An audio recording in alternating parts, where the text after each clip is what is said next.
We knew absolutely nothing.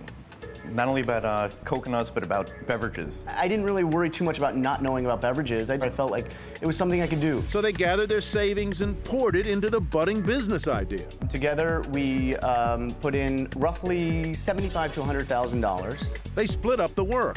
Ira's job, pick the best coconut water producers and suppliers in Brazil to make and package the natural substance they dubbed Vita Coco. While Michael's task was to figure out how to sell and market it back in the States. But they forgot one important detail: getting permission to bring the drink into the country. Product arrives in the US, FDA calls up and says, we need your FDA registration number. And my response was, we need an FDA registration number? FDA says you can either discard the product, destroy the product, or we'll put it in an FDA warehouse for $30,000 a month. It'll take 3 to 6 months to get the FDA registration. So we actually found somebody in the Bahamas, shipped the product to the Bahamas, and I went down there and we sold it door to door out of the back of a rental car. They barely broke even. About 3 months later, they had other nuts to crack, like how to appeal to American tastes. Do you know Vita Coco?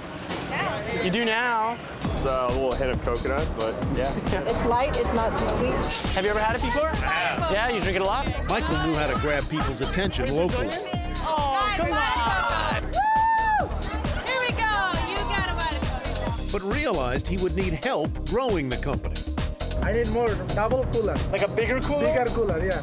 I really surrounded myself with people who understood beverages and understood marketing beverages. It was a lot of coaching early on. Ken Sadowski's a beverage industry leader with expertise in distribution and branding.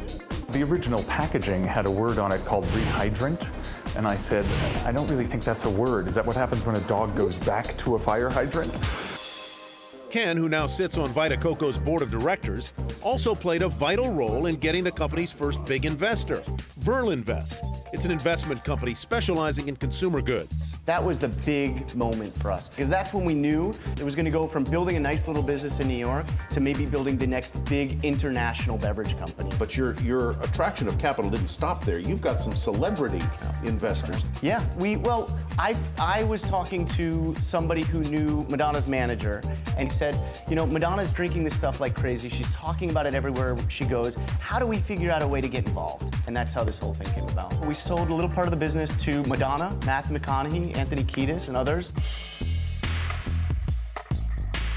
Now, recording artist Rihanna has joined Vita Coco's celebrity tour de force as the face of the product. She's also one of its many high-profile enthusiasts. Jessica Simpson. Spike Lee. Spike Lee is a big fan of the product. 7 years after they started, infused with star power, a variety of flavors, and a distribution deal with Whole Foods, Vita Coco is a huge success. And heavy hitters like Pepsi, Coke, and Naked Juice have taken notice. Each now has its own brand of coconut water. Still, Ira and Michael aren't worried.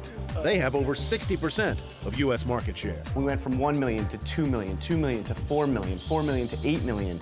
Last year we did $40 million in revenue, and this year we'll break $100 million in revenue. It's not just about the money, it's also about having fun. And now things are finally starting to become fun.